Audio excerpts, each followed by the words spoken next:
Welcome to FT Markets. Today's topic is commodities, and I'm here with Neil Gregson, who's the manager of JPMorgan's Natural Resources Fund. It's been a dismal time for commodities over the past 12 months. 2015 was one of the worst years on record for commodity performance, but we've seen a great uptick this year, and I'm here to discuss the reasons why with Neil.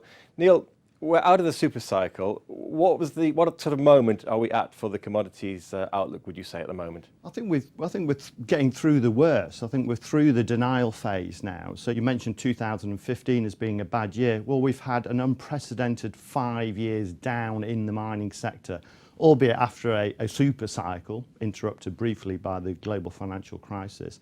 But we're seeing all the behaviour that we've seen in past down cycles that is fairly typical at the bottom. So I'm not surprised to see an increased interest in the sector over recent months. So a good uptick. Now let's look at some of the reasons why we saw the super cycle in the first place and see what some of the data is telling us about where the industry is. The first thing to talk about, if we can look at the first chart, is CapEx, capital expenditure by mining companies over the period. We saw a massive rise and now we've seen a steep fall off. What's that telling us about where we're going to be, Neil? It's telling us that there's going to be less supply in the future. So just as that chart shows the reaction to high prices and more supply, the industry is reacting to lower prices, which means less supply in the future, so the markets will balance again. They always have to balance. Yeah, to a large extent it's been a supply story, hasn't it? And I think we need to look at the next chart to see where the supply story is heading for 2016.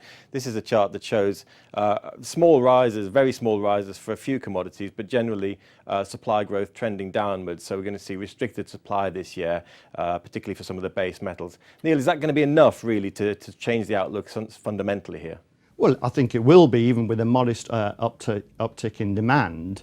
What we're seeing is many of these commodities that were deep into the cost curve, so lots of mines are losing money.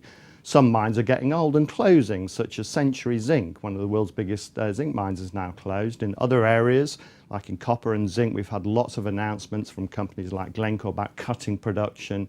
And in iron ore, the high-cost Chinese production is also falling. So the industry is reacting, inventories will fall, and this perception of this bet against commodities forever will start to change as the markets balance out. So you only need a modest improvement in demand to help prices move upwards. So the next obvious question then, Neil, is are we going to see that modest increase in demand? What's your forecast for where we're going there? Well, I think we are seeing reasonable demand. Obviously, China's been very, very weak for a number of years, but that's pretty much a consensus trade. So there still is some infrastructure spending. Clearly, consumption's okay.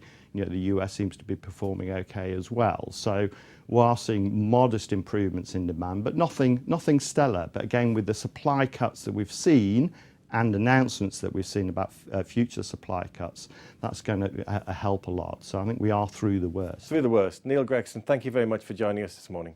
Thank you.